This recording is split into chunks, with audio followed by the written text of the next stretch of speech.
Hello and welcome to another episode of Pugsley Crew Reviews. Today I have with me Kerr 9000. Hello, Kerr. Hiya. How you doing, man?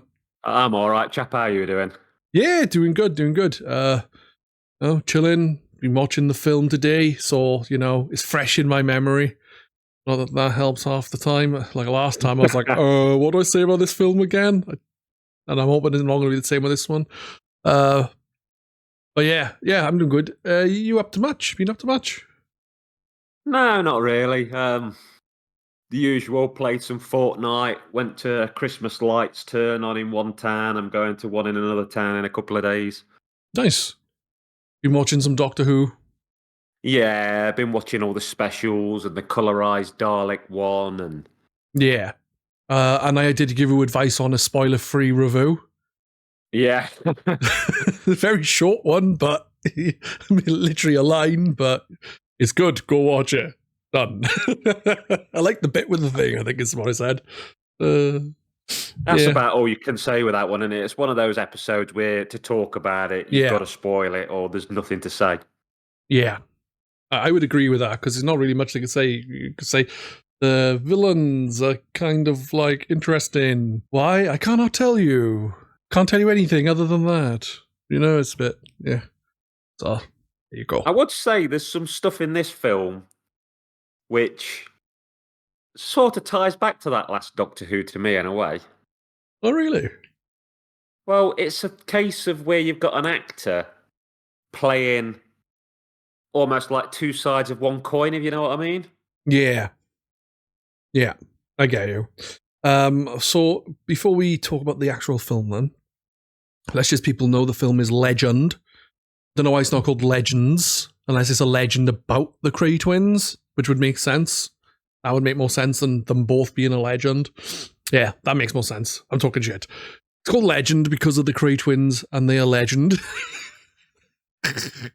And, not to be confused with the old Tom Cruise Legend film that's about the devil or whatever. If anyone's wanting to follow this, you're talking Gangsters. Yeah. From East End, London, I believe.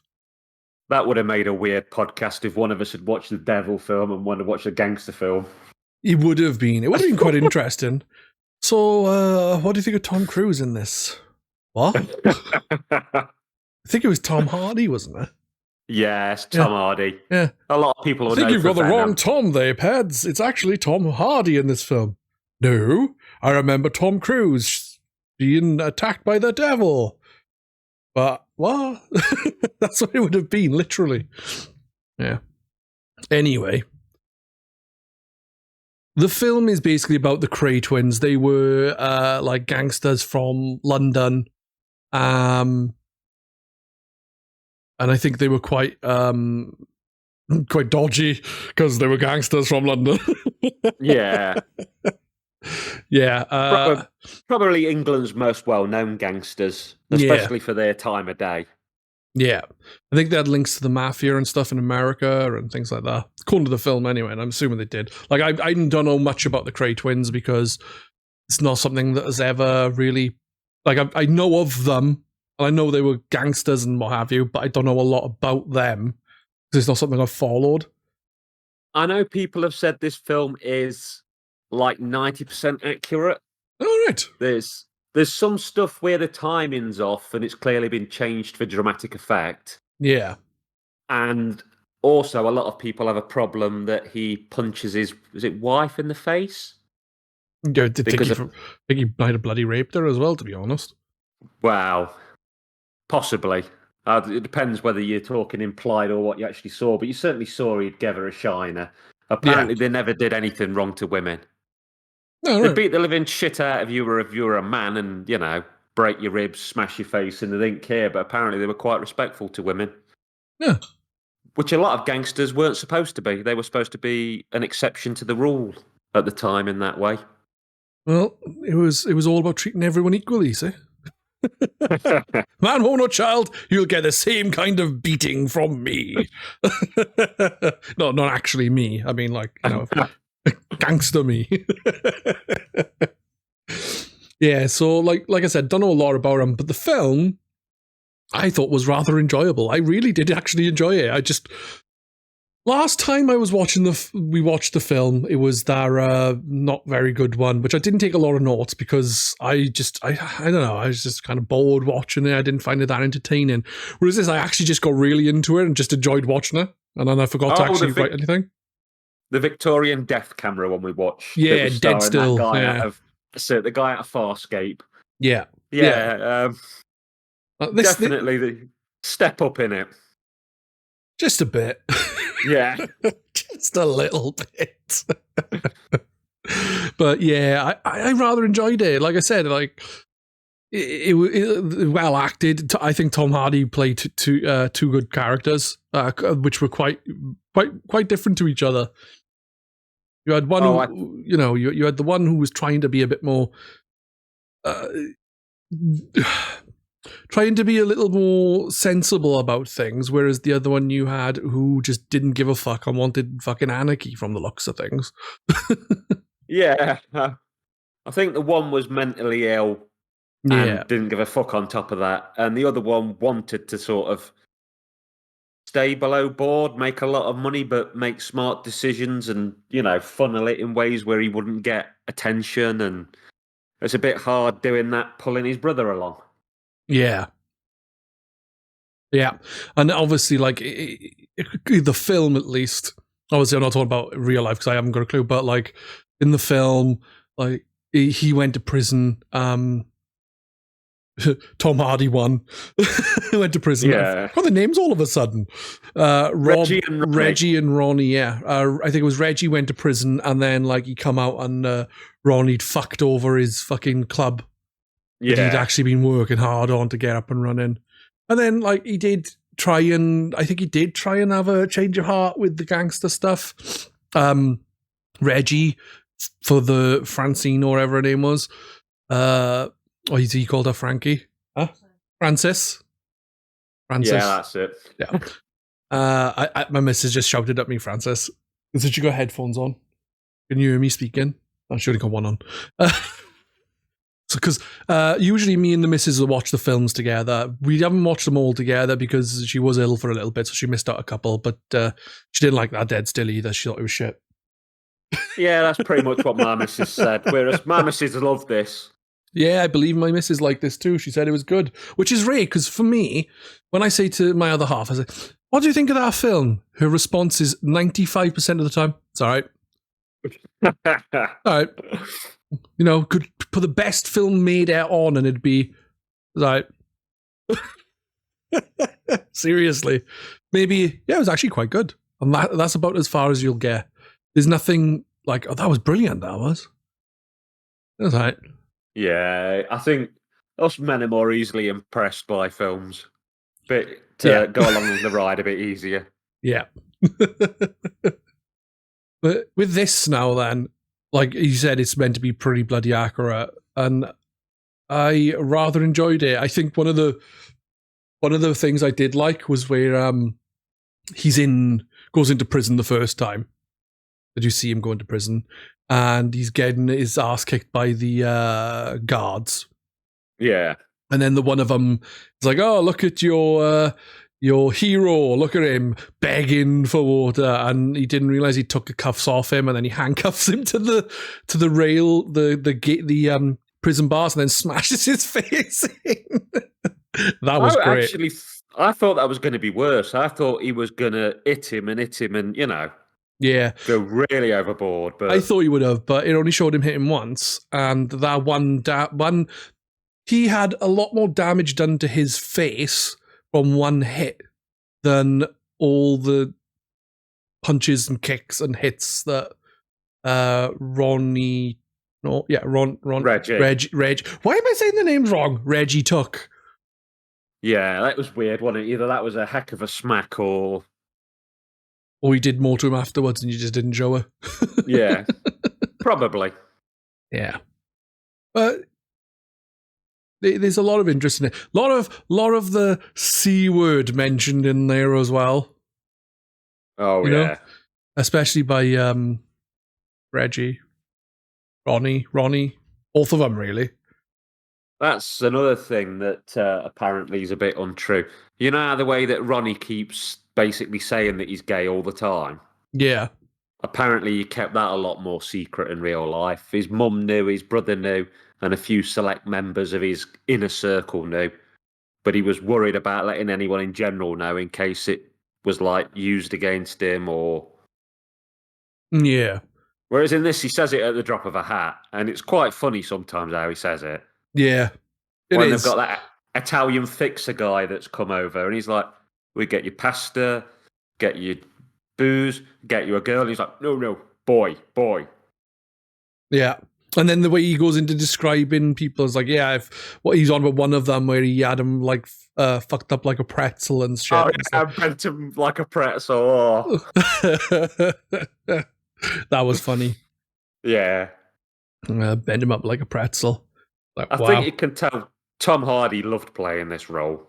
Yeah. And why wouldn't you? If you get to play sort of, I say the nice twin, but the nicer twin, and then the nutcase one, and, you know, swapping from one to the other, getting to show sort of everything you can do. Bit of an actor's dream come true, really. Yeah. Yeah, and I think he played the parts pretty well. He did, like, the characters were quite different in obviously the way they were, but like the way he done his voice for one, the speech for them both was quite different. Like one was more, I guess, ordinary sounding, to the other one's more kind of like as if he's speaking through his teeth, even though he wasn't. Yeah, a gruffer sort of voice. Yeah. And it extends to the way he sort of seemed to carry his body. He seemed, when he was the nutty one, he hunched a bit and he screwed his face up. I think even without the glasses, you'd have known who he was supposed to be at what time, just from his physical presence. Yeah, I would agree with that. And obviously, like when he had a very different kind of walk and stride and that when he was playing Reggie, you know, up straight. Walking tidy. I was surprised to find out that it was filmed with him doing so much as one and swapping to the other, and that he was going backwards and forwards all the time. Because I thought, to a degree, you'd have done all the Reggie and then done the Ronnie, you know, got in a separate mindset and done the Ronnie.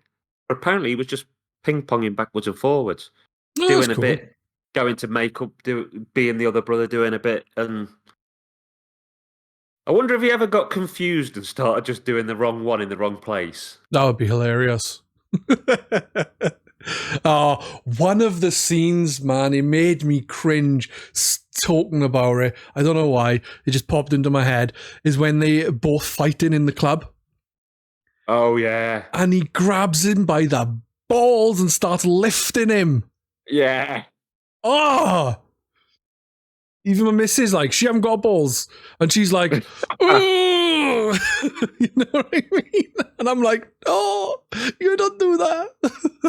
I do like with that for a good while after that, he's still like touching his balls occasionally and like going, oh, he really sold that it had hurt. And he's like going, oh, you don't touch a man's crown jewels. Oh. Yeah, that was fucking brilliant, that fight scene was. Because there's, like, obviously the gangsters and stuff, but there's not a lot of actual, like, I would say gangstery shit, but I've never been a gangster, I wouldn't know. But there's not, like, a lot of, like, fighting and murdering going on. Like, there are a couple of deaths, but they're very few and far between. Like, there's 2, maybe? I think. Yeah. There's the guy shot in the head. And the guy repeatedly stabbed to death, which was fucking brutal.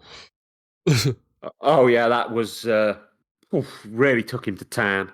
Yeah, that was fucking crazy. I was like, wow, is he ever going to stop? Because he was going and going and going. It was, like I said, brutal. More so than a slasher movie. Oh, yeah. I mean, you don't even see Jason Voorhees stab somebody that many times. That was... But I think, you know, it was just showing that was the moment where he'd really had enough, where he'd snapped and he'd sort of lost it because he always kept himself contained. And that was like, no, I've reached a point where that's enough shit. I've fucked it. Yeah, he just snapped in the end, like... lost his shit, you know? Yeah. With his missus committing suicide and, you know, then for some reason, the guy they targeted to kill, who didn't get killed, and then just went to the police. It's like, how stupid can you be? Yeah. You know, make sure he's dead before you do anything, or don't go after him until you know you can get him. Like, so you would think. Didn't go that way, you know? There's a lot of people in this film that are familiar from like various other places. Even if I can't name them all, you're like constantly going, "No, I've seen him." Yeah. He's that guy from. I mean, somebody that was in it that I think, to a degree, was underused was Christopher Eccleston as the detective. Yeah. Yeah. He was great, but he's hardly in it, really. No, he's not. He's in it at the beginning. He's in it like midway through, and then he's in it like near the end. He's in it at like certain points, but not very much at all. Actually, I did like it when he went to the new club and walked in, and they took a photo with him. like screwed it so that they dropped the investigation on him, which is funny. They would do that. You wouldn't think they would, knowing that they were up to dodgy shit. Like, how much of the do you know how much the political stuff was? How much of that was real? Because obviously they had politicians now going into Ronnie's place. I know essentially that it happened, but I think the timing is a bit different because they're making out that somebody was actually in power at the time, whereas I think it was before they were in power it happened. Yeah, I think it was Labour that were in power, and in the film because they mentioned the Tories won't like this, and then he showed them one of his MPs and was like, "Oh, how can I use this against them if my own MPs are there?" But I only assume Labour because I've only ever known of Labour and the Conservatives to be in power. So yeah, I think pretty much for our entire lives and possibly our parents' lives, that's been the crack, really. Yeah. Unfortunately, fucking conservative bastards. Well, I could do an entire podcast about politics with you and my thoughts about what bastards they are, but that'd be getting sidetracked. Completely, yeah. I mean, I can't. This is sidetracked, but I can't believe how much old people like the Conservatives because they're one of the groups of people they want to fuck, aren't they? They apparently they're looking at bringing laws in so they can secretly look in their bank accounts to see whether they're embezzling beside their pension and stuff. And you're like, but you keep voting them in. Wow. That's disgusting. No, it is disgusting. They really, really need to look at themselves, look in the mirror. Like around here, generally speaking, it'll be Labour that'll be voted. Yeah. So, because like my great grandmother always said to me, never ever vote for Tories. You know, never vote for Tories. And then like, you know, my nan, she never voted for Tories. My father, but you know. I think my dad's mostly of the mind of don't vote for any of the bastards, but yeah. Unfortunately, I think sometimes you have to take the path of less evil, and I strongly believe that Labour is the far, far less evil. Yeah, yeah. I agree. Completely. I'm sure some of them are crooked, but, you know, there's crooked and super crooked. Yeah, there's going to be dodgy people everywhere. It's just the ratio of dodgy people seems to be majorly skewed in the Tories. So, fuck them. Yeah. Anyway, back to the film. Unless you want to just turn into fucking Fuck the Tories podcast. No, I think I can save the Fuck the Tories podcast for another day. Maybe when we do Doctor Who, because I'm sure there's an entire Sylvester McCoy episode that's dedicated to Fuck the Tories. I think there's been a lot of with Doctor Who. There's been a load of stuff since the beginning, like the early stuff that's like political and stuff like that. Oh yeah, it's one of those fallacies that people like go, "Oh, Doctor Who's all woke now." No, there was always coal been miner woke. strike shit and stuff in early days. Yeah, I think with the Maggoty episode, wasn't it? Yeah, I think sometimes they're a bit less subtle with it nowadays. I think it's slipped under the radar a bit as part of the story, whereas they've lost a bit of the subtlety touch, but it's always been there. Yeah. Yeah. I think it's getting to the point where sometimes things need to be smacked on your nose, like, and maybe that's why it's not as subtle as it used to be. Who knows, though? I certainly don't. So what do you think of Tom Hardy, Anne, in the role of this film? Not generally. I don't know what he's like. I know nothing about him other than that he's Bane, I think, as well. Yeah, he's Bane, and he's played Eddie Brock, aka Venom. Oh, yeah, I forgot he was in Venom. Yeah, I think in general, he's a pretty darn good actor. And I do think this is a good role. Apparently, this role was written for him, so... All right. The intent was to have him and play both the Krays from the very start, which doesn't happen in films a lot, because usually, it's wrote for one guy, and then they can't get him, so it's either just another guy plays it or they rewrite it. But this apparently was wrote from him for the start, and I think he knocks it out of the park.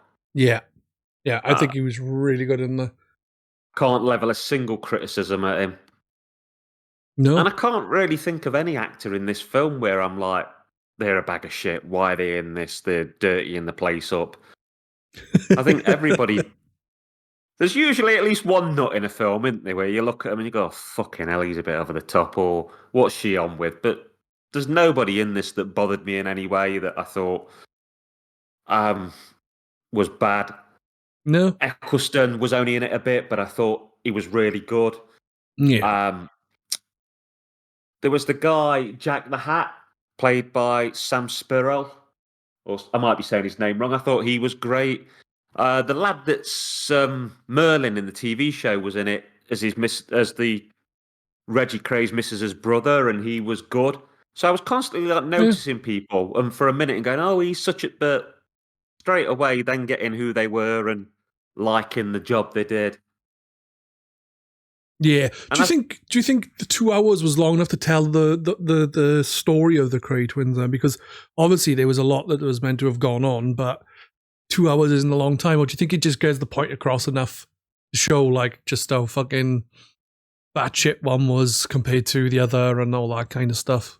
Yeah, I'd say the length's the length's about right, because it's not a short film at 2 hours and 10 minutes, but I think 3 hours and it would have outstayed its welcome. And I think if you cut it to 90 minutes, you wouldn't have got proper into their heads as much. Yeah. Yeah. Yeah. I had to pause it halfway through. And I was like, oh, okay, we've been watching it for over an hour and there's still an hour left. But like, that flew by as well. Yeah, I miss intermissions. I'd stop every film in the middle if it was up to me, in cinemas and everything. I like going away, having a bag of sweets or a cornetto or whatever, and like processing it and going, oh, well, this happened and that happened. This is where I think it's going to go. And like, turning to the missus or whoever you with and going, what do you think? What do you think's going to happen? How did it play for you so far? I think that's a missed sort of thing with films. Yeah, I never really did that, I don't think. Like I can't remember ever doing that in films. Like obviously like pantomimes and various other like plays and stuff I've been to. Mainly pantomimes of have an intermission, but I don't think I've been to any with films. And to be fair, I take in a big fucking bag of sweets, a bag with loads of different sweets in it, so I don't have to worry about getting up and just. But the problem with me going to the cinema is when I come out, I feel fucking ill because I eat like a load of popcorn and loads of sweets and drink loads of pop. I don't do it normally, but when I go to the cinema, I do. I'm naughty. So. Back when I was doing it originally, they didn't like you taking stuff in, so it was all inner pockets. And the amount of stuff you could smuggle in, how many cans and then you're pouring it all out onto your lap and you're like, shit, there's a lot there. How did I get all of that in? But last time I went to the cinemas when I was dieting, so that was bizarre. Yeah. Because it becomes such a habit that, you've got this bag of popcorn and these sweets and several cans of pop, and to go in and just have a couple of cans of Diet Pop, and I think I'd got like a little bag of yogurt-covered raisins or something. You're just like, this is fucking bizarre. I literally only ever buy popcorn in the cinema now. I don't buy drinks. I don't buy sweets. I just buy popcorn and that's it. Oh, you need a fucking mortgage if you buy too much of it when you get there. Yeah. It's like we go to the View mostly because it's right by the train station in Cardiff. It's also like £4 a ticket. So it's great. That was fairly cheap and it's also right by the train station. So you get off the train station, go watch film, grab some food, go back to the same train station, go home. But like it's £4 a ticket, something like $4.50 a ticket. Say a £5 a ticket if you go for the better seats because there's 3 different tiers of seats, right? So you say £5 a ticket. That's not too bad. But then you ask for like popcorn, that's like another £6. You ask for a drink, that's another £4. You ask for some. By the time if I was to go there, me and my entire family, there's 6 of us, that'll be say £30 to get in, and then about £90 on the sweets and drinks and popcorn. It's like no fucking chance. No. It's like I see when films go straight to digital download and they're dead new and they're like £18 to rent. And you think, that's a fucking lot of money. And I've heard people go, I'd never pay it. And yeah, it's a lot of money. But then you sort of think, well, if you have got a big family, it's not really, is it? To watch it in your own house if you've got a nice TV. Yeah. If there's like 6 or 8 of you when you've got other people come visit, that's quite cheap when you break it down to sort of person by person basis. Yeah, it is. I think like one of the experiences people will pay more for is the cinema experience because of the big loudspeakers, the fucking humongous TV, the huge screen. Like compared to in your house, you might have like a 60-inch, 70-inch, which is still massive. Like, but you know what I mean. But I get what you're saying. Between 6 people, £18's not a lot. If you watch it on your own, you may as well just go to the cinema. Yeah. Especially if you go to the View or Premier, which I don't know if is open anymore. Premier was cheaper and had comfier seats. My cheapest one is one called the Savoy near me, and it's about £6.50. Fair enough. Cineworld, I think, is ranging on about £11 now. So unless the Savoy's not showing it, Cineworld doesn't get a look in. There's one I go to, the Arc, which is about in the middle. The only thing I'll say, I'm lucky I've got a disabled cinema card. So I can take somebody in with me and they don't pay. So that helps because that halves it, but... Still a lot of money. So it's an expensive hobby if you go regularly. Yeah. I have to agree with you there. It's a shame, like, but from the sounds of it, like the companies who they get the films from take an arm and a leg from the cinemas, so they have to keep up in their prices to pay the freaking or even make a profit. Because so many cinemas have closed now, haven't they? Loads of shit have closed because of COVID and that, really. But we don't get enough money. Yeah, I know even Cineworld went into financial trouble. I'm not sure how they got out of it. Probably, new people put money in or something, because so many things have gone into administration and then been saved. Yeah, I should have put £1 in and I could have had some shares in Cineworld. Well, we're going to be wrapping up in a second as we've been going for nearly half an hour. But I would like to hear some thoughts on the film, sum it up, your thoughts on the film. If you like gangster films, you're going to like it. It is a pure and good gangster film, but also if you like the sort of evil doppelganger films where you've got one actor playing 2 parts, you'll like it. If you're into true crime stuff, it's not an entirely correct representation of the Krays, but I think it's a good starting point. If you want to know about them, watch this film and then read the ways it's wrong, and then maybe hit a few documentaries after, but it's a good entry-level point to what is a very famous, set of brothers and crime family. Yeah. I think that's a good summation. I think that's the right word. Summarization. That's another one, I think. Who knows? Me no good with words. Yeah,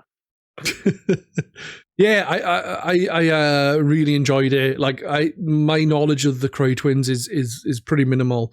So watching that and just getting to enjoy it and not thinking of, like, if you know a lot about her, I guess maybe you could be like, oh, well, that's not right. That's not right. And it may have an impact in that regard, but someone who just doesn't know much about them at all, it was just a really fun film. Like, yeah, there's some not right language used and some like homophobic language and I think even racist language used at one point. But it's while personally, my opinion is like stuff like that isn't really necessary. It's a film set in a time where those kind of things were used by people anyway. So I think that it's right to be used in that sense. You know what I mean? Because it's not. I don't think you can show the past and gloss over what it was like. Exactly. And I think that's one of the issues with some things. It's like when they remove things, I think instead of removing them, just have a warning.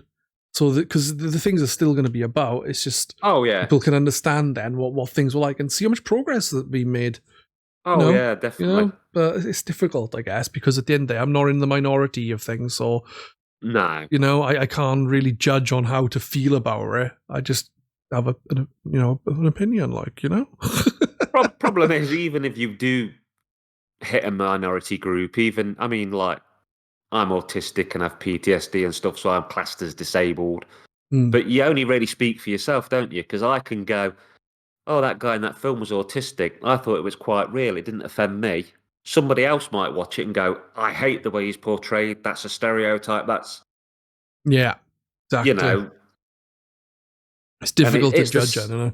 Yeah, it's the same if it's something portraying your religion or your skin tone or your gender. Just because you don't find offensive, somebody else might, or vice versa. Yeah, exactly. I agree with that. Completely. I also found it funny with speaking of not anything offensive, but I was watching, I think it was Life on Mars. I love Life on Mars. I think it was Life on Mars, and like an Indian shop owner was robbed. I'm sure he was. And he says, I know they weren't from Wales. And they say to him, how do you know he's not from Wales? Because they sound like they're from New Delhi or something like that. I know it's some place in India. I'm not sure exactly where. And, they sound like they're from that area, but Welsh people saying that it's similar to Indian accents. And I was like, I found it funny, Oh, that is a good show. And that's a show that everyone should watch. It's in the past, and it doesn't try and cover up that it's in the past. There's plenty of sort of ideals and stuff from that time shown. Yeah. And that's a problem I have with a lot of shows. I mean, going back to Doctor Who, I hate it when they go into the past and it's not reflected. Yeah. The Doctor travelled back as a woman. And people never went, shut up, you're a woman, I'm not going to listen to you. And you're like, that's the first thing that had happened in that time. Yeah, I think that was the thing. My opinion when I heard there was going to be a female Doctor was like, I don't see the point in the gender change because I don't think it will change anything. It wasn't I don't believe this. I enjoyed Jodie Whittaker. I've said this. I enjoyed Whittaker. I just didn't like the stories much. There were some good ones like the Rosa Parks episode. But people said, but then they can use it for that kind of thing, like the going back in the past, and it'll be more problematic for her to have to deal with these situations. And it turns out that never really happened. And I think that was the disappointing thing. If that had happened, it would have, not that they shouldn't have been done. It's fine that it was done. I just think it would have been a lot better for Jodie to have those obstacles, but obviously they went in a very different direction, and Doctor Who was crap for that couple of series. Again, not because of the cast. I enjoyed the cast. I just think the stories were badly written. Yeah. I mean, I'd have had people calling her a stupid woman and saying she knew no better. And then I'd have had the same people begging her for help once she'd shown she knew everything and had turned it round, if you know what I mean. Yeah. And you sort of go, well, look, here's this guy that thought women were useless, and now he's relying on one to not die. Look how the tables have turned, sort of thing. Yeah. Like, it wouldn't have to be an every episode thing, but like even just like once or twice to show that the Doctor has to have different struggles to previous Doctors would have been nice to have seen. Like, hopefully we get this with this, is it Nkati or Cutty? I'm not sure how you pronounce the name, but if I'm right, the pronunciation is Ncuti. Okay. Ncuti Gatwa. Right. It's not how it's spelt at all, but that's what people seem to be saying. I had no idea. I've only ever seen his name written down, never actually heard it pronounced. I've seen little flashes of him and stuff, but he's not somebody I know a lot about. But I wasn't that keen on Jodie, and again, probably a lot of it being failed by writers. Yeah. But I loved Peter Capaldi, and I think he was failed by the writers, but he was just so good that he could overcome it to a degree. Yeah. No, I agree with you completely, though. He spans some gold out of crap, really. And it just shows the show with Peter Capaldi, you can polish a turd. Exactly. But... I'm hoping that Ncuti Gatwa is great, and I'm hoping that he has the material that he doesn't have to kill himself to show that he's great, if that makes sense. Yeah, I agree there. I think that is going to be us wrapping up. Is there any particular quote from the film you would like me to add to the end of the episode? I love, and it's a basic quote, and it's Frances, the lady. She says, "A cup of tea can solve anything. Bit under the weather? Tea. Left your husband? Tea. Tea is the answer." Because it's so British. Yeah, I get you. There you go. We've got the correct quote. Would you recommend the film? I know we've gone over this, but yes, no? Yeah, definitely. Yeah, same strongly recommend it. Yeah. Same. It's on Netflix at the moment in the UK. I don't know about anywhere else, but I did notice when the titles were coming up, it did say Amazon Prime Video in the credits, the beginning credits. I was like, wait, what? Amazon Prime? I think it's on Prime for about $2.50 or $3.50 rental, which seems weird when they're, part responsible for it. Yeah, that's daft. Ah, well. I will be back with, likely with Kerr. Kerr has only missed one episode so far. Likely with Kerr for the next episode. We'll have to see if we can get someone else on as well to pick a film in a fortnight. I will also be back in a week to discuss a video game, which I still haven't actually talked to anyone about. I need to get on top of this bloody asking people stuff. Anyway, I will say goodbye now. Thank you for everyone who has listened. It's been a great pleasure as always. Bye-bye. Bye.